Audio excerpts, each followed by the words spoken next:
Très chère sœur, Première Dame du Ghana, très chère sœur, Première Dame d'Afrique, Excellences, Mesdames et Messieurs les ministres, Monsieur le professeur Franck, Chairman de la Fondation Merck, Dr Racha Kelej, Chief Executive Officer de la Fondation Merck, distingués décideurs, Mesdames et Messieurs les représentants des ministres de la Santé, Mesdames et Messieurs les conseillers techniques des Premières Dames, distingués prestataires de soins de santé et responsables des médias, Mesdames et Messieurs, je suis très heureuse aujourd'hui de me joindre à mes sœurs, Premières Dames d'Afrique, et à vous tous, invités d'honneur de la 6e édition de Merck Africa Asia Luminary, pour célébrer ensemble le 2e anniversaire de la Fondation Merck, notre partenaire. En effet, c'est depuis 2016 que j'ai personnellement été témoin des avancées importantes obtenues à travers l'organisation des différentes éditions de Merck Africa Asia Luminary. Ces 3 dernières années, en Côte d'Ivoire, en Égypte, au Sénégal et à Dubaï. J'ai participé au lancement de la Fondation Merck avec ma délégation en Égypte en 2017, ce qui témoigne d'un partenariat agissant et datant d'environ 3 ans entre ma fondation et celle de Merck, et qui se poursuit encore. J'ai également accepté avec plaisir en 2016 d'être ambassadrice de Merck plus qu'une mère. Après ma nomination, j'ai lancé cette initiative par le biais de ma fondation avec l'appui de la Fondation Merck en République centrafricaine pour autonomiser les femmes infertiles et sans enfants à travers l'accès à la sensibilisation à la santé, aux activités génératrices de revenus et pour changer les mentalités, pour briser la stigmatisation autour de l'infertilité et les femmes infertiles en particulier. Mon mari, le professeur Faustin Archange Touadéra, président de la République, chef de l'État, et moi étions très heureux d'accueillir dans notre pays l'année dernière nos chers amis, le docteur Racha et le professeur Franck,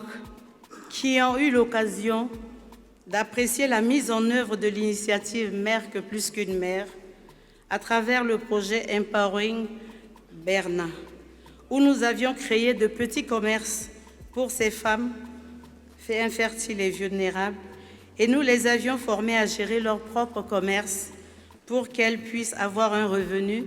et devenir effectivement indépendantes. À ce jour, 54 femmes victimes de stigmatisation et de discrimination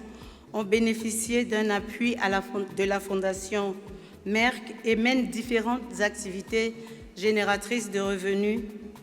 pour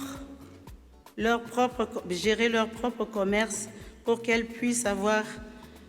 des revenus et devenir indépendantes.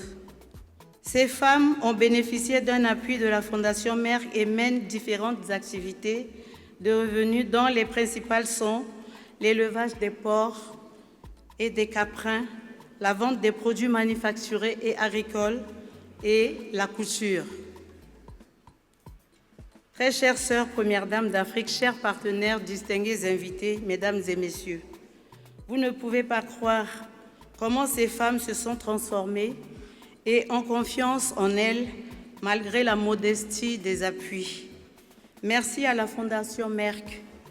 de nous avoir aidés à atteindre cet objectif. Par ailleurs, nous avons également entamé la 2e étape avec 59 femmes qui viennent de recevoir un appui financier de la part de la Fondation Merck. Professeur Franck, Docteur Racha, ces femmes me chargent de vous adresser leur sincère gratitude pour ces gestes inoubliables et qu'elles mettront tout en œuvre pour ne pas vous décevoir. Elle me charge aussi de vous transmettre les cadeaux qu'elle vous offre en guise de reconnaissance que je vous remettrai à la fin de mon intervention. Elles espèrent qu'à votre prochaine visite chez nous, elles vous présenteront les fruits de leurs activités respectives. Un rapport détaillé de ces activités a été élaboré et est déposé à votre secrétariat. Sachez que ma délégation et moi sommes très fiers et heureuses de travailler en étroite collaboration avec la Fondation Merck afin d'amener mon organisation à contribuer efficacement à l'atteinte des objectifs de développement social en République centrafricaine et dans le reste de l'Afrique.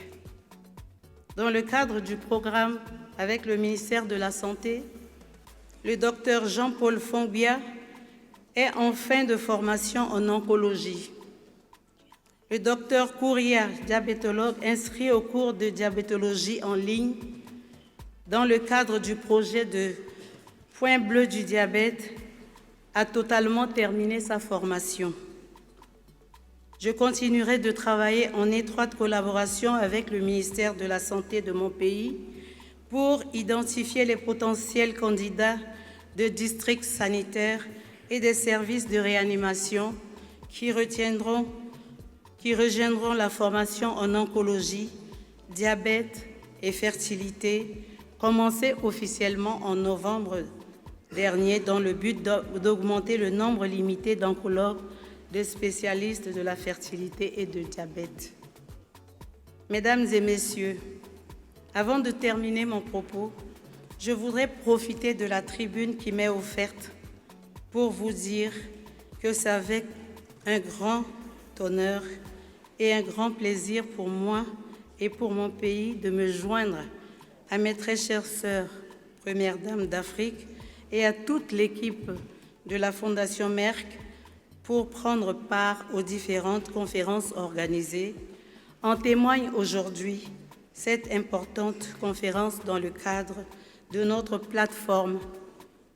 Merck Foundation First Ladies Initiative, afin d'aider nos jeunes médecins à devenir de futurs experts en matière de santé et aussi d'aider nos femmes, nos jeunes et nos communautés. Je souhaite plein succès aux assises de cette 6e édition de Merck Africa Asia Luminary et à la célébration du 2e anniversaire de la Fondation Merck. Je vous remercie.